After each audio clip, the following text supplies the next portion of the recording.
The random Jottoings of Donald J. from Nelson in Pendle.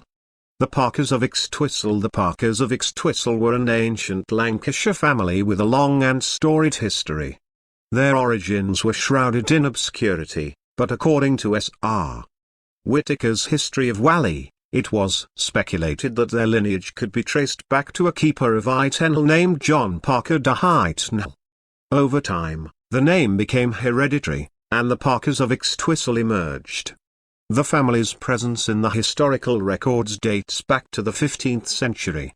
A William Parker is mentioned in 1409, during the reign of Henry IV, and a John Parker of Extwistle is recorded in 1429, during the reign of Henry VI. These early Parkers were likely lessees under the Abbey of Newbo. As the centuries passed, the Parkers of Extwistle began to intermarry with prominent families in the area, cementing their connections to the local gentry. Edward Tempest of Yellison married Jane, the daughter of John Parker of Extwistle. Thomas Lister, Esq. of Arnoldsbiggin, married Elizabeth, another daughter of John Parker. The Parkers also married into families like the Towneleys of Royle, the Bannisters of Cuerden, and the Parkers of Browsholme, solidifying their descent from illustrious lineages in northern England. The Parkers of Extwistle remained loyal to the Stuart dynasty during the tumultuous times of political unrest. Their allegiance to the Stuarts often led them into trouble with opposing factions. During the siege of Skipton Castle by the Roundheads, a party raided Brickliffe and Extwistle, targeting supporters of the royal cause. In response, Mr. Parker of Extwistle Hall swiftly hid away their cattle and valuables, foiling the marauders' attempts to plunder their property. Although the raiders tried to set fire to the hall, they were forced to flee, resulting in minimal damage. In the year 1701, several leading Jacobins formed an intriguing institution with political undertones.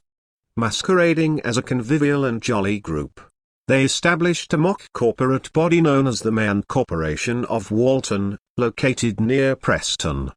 The meetings took place at a small public house called the Unicorn, and their activities were conducted with whimsical formality.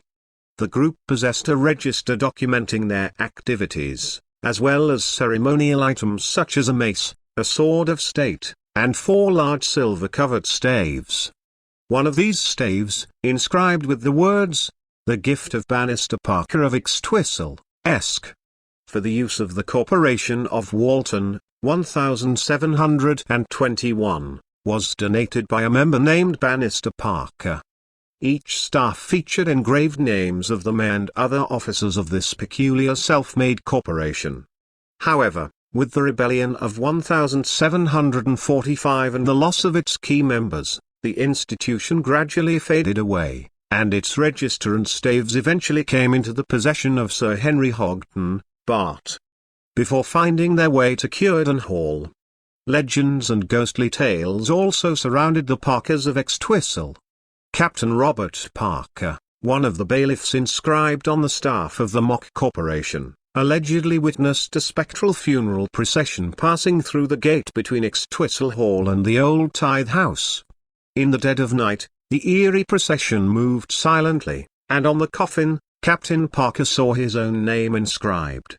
These supernatural occurrences added an air of mystery to the family's already intriguing history. By Donald J.